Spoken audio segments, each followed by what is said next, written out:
அஸ்ஸலாமு அலைக்கும் வஹ்மத்துல்லாஹி வபரகாதுஹு. இன்று நாம் ஒரு சுவாரஸ்யமான ஆனால் அதே நேரத்தில் சிந்திக்க வைக்கும் ஒரு தலைப்பை பற்றி பேசுவோம். துல்கர்னைன் யார்? யாஜூஜ் மாஜூஜ் என்றால் என்ன? இவர்களுக்கு இடையே என்ன தொடர்பு? இவர்கள் இப்போது எங்கே இருக்கிறார்கள்? இந்த கேள்விகளுக்கு குர்ஆன் மற்றும் ஹதீஸின் வெளிச்சத்தில் பதில்களை தேட முயற்சிப்போம். அதோடு இந்த விஷயத்தில் பலருக்கு இருக்கும் குழப்பங்களையும் தீர்க்க முயற்சிப்போம். குர்ஆனில் சூரத்துல் கஹ்ஃபில் துல்கர்னைனை பற்றி குறிப்பிடப்பட்டுள்ளது. அவர் ஒரு நல்ல அரசராக இருந்தார். அல்லாஹ் அவருக்கு வலிமையையும் அதிகாரத்தையும் வழங்கியிருந்தான். ஒருமுறை அவர் ஒரு மக்கள் கூட்டத்தை சந்தித்தார்கள். யாஜூஜ் மாஜூஜ் என்ற ஒரு பெரிய கூட்டத்தின் தொல்லையால் துன்பத்தில் இருந்தனர். யாஜூஜ் மாஜூஜ் என்றால் மிகப்பெரிய மக்கள் கூட்டம், மிகவும் வலிமையானவர்கள், நாட்டில் குழப்பத்தையும் தீமையையும் உருவாக்குபவர்கள். அப்போது அந்த மக்கள் துல்கர்னைனிடம், இவர்களை தடுக்க உன்னால் முடியுமா என்று கேட்டார்கள். அதனால் அவர் ஒரு பெரிய சுவரை கட்டி யாஜூஜ் மாஜூஜை அதற்குள் அடைத்தார். குர்ஆன் கூறுவது, இந்த சுவர் அல்லாஹ்வின் கட்டளை வரும் வரை அவர்களை தடுத்து நிறுத்தும் என்று. இப்போது ஒரு கேள்வி வரும், இவர்கள் இப்போது எங்கே இருக்கிறார்கள்? சிலர் சொல்வார்கள், இவர்கள் விண்வெளியில் இருந்து வரும் ஏலியன்ஸ் அல்லது வேறு கிரகத்தில் வாழ்பவர்கள். ஆனால் குர்ஆனோ ஹதீஸோ இப்படி எதுவும் சொல்லவில்லை. ஹதீஸில் தெளிவாக சொல்லப்பட்டுள்ளது, யாஜூஜ் மாஜூஜ் பூமியில் இருந்தவர்கள் ஒரு பெரிய மக்கள் கூட்டம். அவர்கள் எல்லா உயரங்களில் இருந்தும் இறங்கி வருவார்கள், ஒரு ஏரியின் தண்ணீரை முழுவதுமாக குடித்து தீர்ப்பார்கள் என்று கூறப்பட்டுள்ளது. இங்கே ஒரு தவறான புரிதல் பலருக்கு உள்ளது.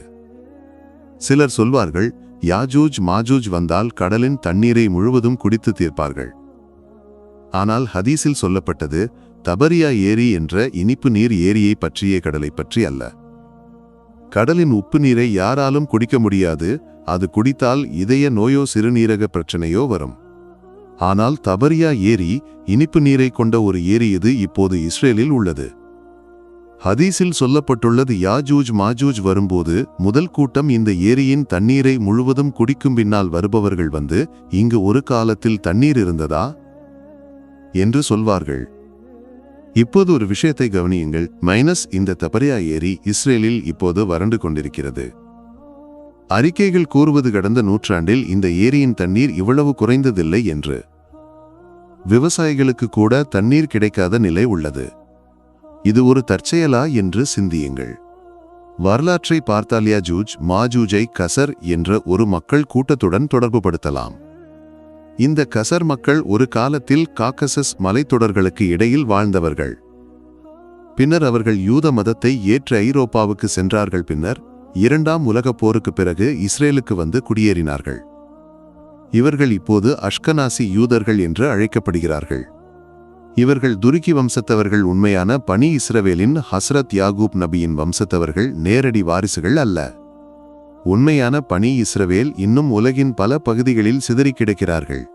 சூரத்துல் அம்பியாவில் கூறப்பட்டுள்ளது, பனி இஸ்ரவேலுக்கு மீண்டும் ஒரு ஆட்சி கிடைக்காது, அதன் பிறகு யாஜூஜ் மாஜூஜ் வெளியே வருவார்கள் என்று. இந்த இரண்டு விஷயங்களும் அருகருகே கூறப்பட்டிருப்பது தற்செயல் அல்ல. இன்று இஸ்ரேலில் ஆட்சி செய்வது இந்த கசர் வம்சத்தவர்கள்தான். அவர்கள் முஸ்லிம் உலகத்திற்கு, குறிப்பாக அரபிகளுக்கு பெரும் அச்சுறுத்தலாக மாறியுள்ளார்கள். ஹதீஸில் கூறப்பட்டுள்ளதோ, யாஜூஜ் மாஜூஜ் எல்லா உயரங்களில் இருந்தும் இறங்கி வருவார்கள், குழப்பத்தை உருவாக்குவார்கள். இன்று அவர்கள் வங்கி ஊடகம், அரசியல், திரைப்படம் போன்ற எல்லா துறைகளிலும் ஆதிக்கம் செலுத்துவதை நாம் பார்க்கவில்லையா? ஒரு ஹதீஸில் தமீம் தாரி என்ற சஹாபி தஜ்ஜாலை சந்தித்த கதை கூறப்பட்டுள்ளது. அங்கு தஜ்ஜால் கேட்கிறார், தபரியா ஏரியின் தண்ணீர் வறண்டு விட்டதா? அப்போது தமீம் தாரி சொன்னார், இல்லை, அங்கு இன்னும் ஏராளமான தண்ணீர் உள்ளது. தஜ்ஜால் சொன்னார், அது வறண்டால் நான் வெளியே வர முடியும். இப்போது தபரியா ஏரி வறண்டு கொண்டிருப்பதை பார்க்கும்போது இந்த ஹதீஸின் முக்கியத்துவம் நமக்கு புரிகிறது. கடைசியில் என்ன நடக்கும்? ஹதீஸ் கூறுவது, ஹஸ்ரத் ஈசா நபி திரும்பி வரும்போது தஜ்ஜாலை வெல்லுவார். அதன் பிறகு யாஜூஜ் மாஜூஜ் இறுதியாக வெளியே வருவார்கள்.